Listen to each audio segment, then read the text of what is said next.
E então, ali conversando com o professor Oria Roman Potapievich, ele me perguntou: o que você acha que aconteceu nos últimos 20 anos para que esta absurdidade fosse possível? E nós ali especulando chegamos à conclusão seguinte, que o que aconteceu foi que a política internacional se tornou 80% secreta. Isso quer dizer que as instituições formais, democracia, mídia, etc., tudo isso virou só uma cortina de fumaça. As decisões verdadeiras são tomadas em outras instâncias.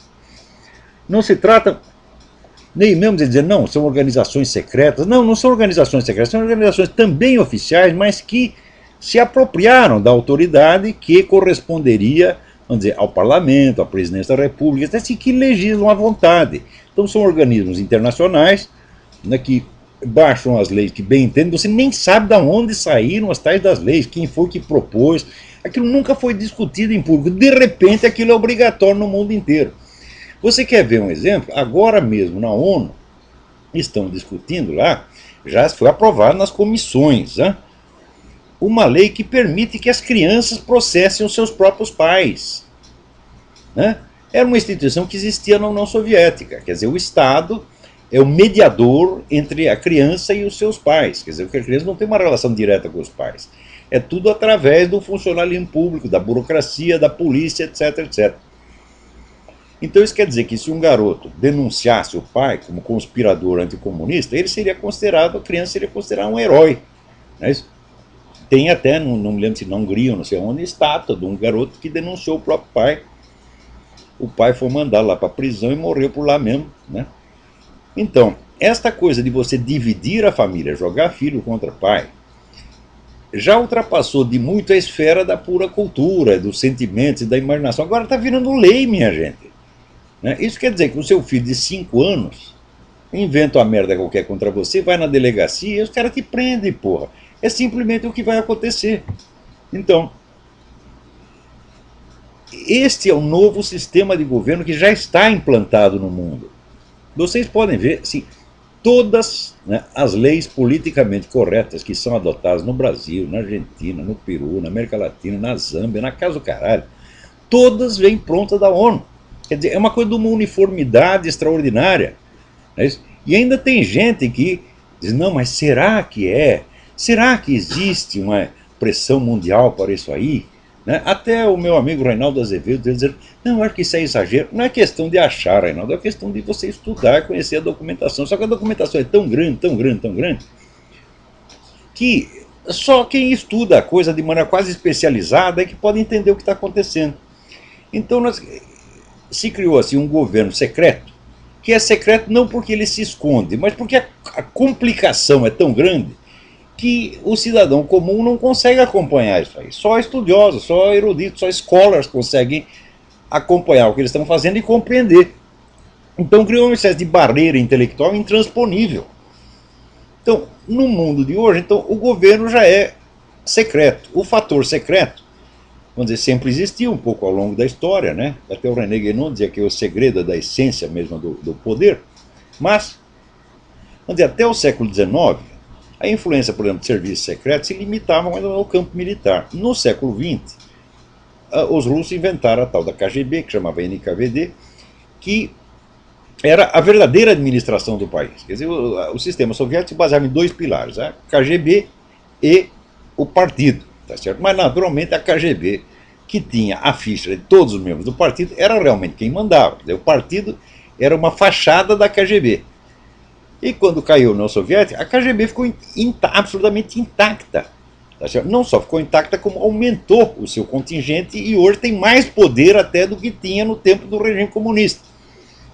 No tempo do regime comunista havia um agente da KGB para cada 400 cidadãos. Hoje tem um para cada 200, quer dizer, duplicou o tamanho do negócio. A KGB foi a maior organização de qualquer tipo que já existiu.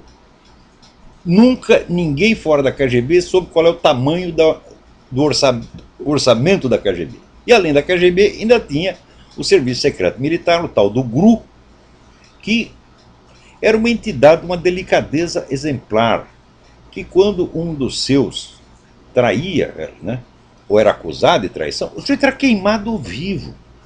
Está no livro de memórias do Viktor Suvorov, que foi agente do GRU e conseguiu fugir, né? Então ele diz ali, olha, no GRU você só podia entrar. Só tinha um jeito de você sair. Saía pela chaminé em formato de fumaça, né? Então, isso era considerado uma coisa normal. E este sistema baseado inteiramente na polícia secreta, quer dizer, o Estado policial na sua forma mais pura que já existiu, né? Perto do qual até a Alemanha nazista, né, se aproximava mais de um caos do que de um regime totalitário, porque na Alemanha nazista você tinha 20 serviços secretos, cada um boicotando o outro, enquanto na Rússia você tinha um negócio totalmente centralizado na mão da KGB e do GRU. Tá certo?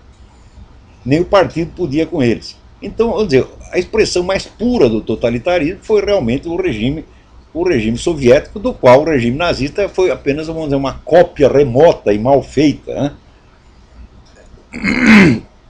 Então, a gente vê que esse sistema sobreviveu muito bem, tá certo? À chamada liquidação da União Soviética.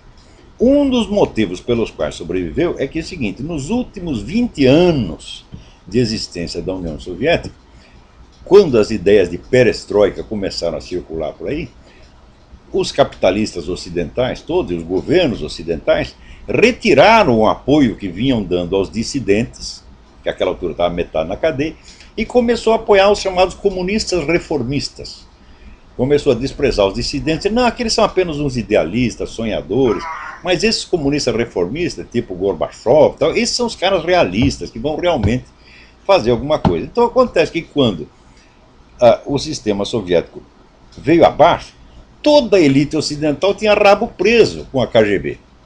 Então, evidentemente, existe essa dupla proteção. Por um lado, vem o sistema totalitário que se protege a si mesmo, assegurando lugares, né, para os seus membros nas novas modalidades de governo. E, por outro lado, a elite ocidental inteira, dona dos meios de comunicação, encobrindo tudo para ninguém saber de coisa nenhuma e ninguém ficar brabinho com os comunistas.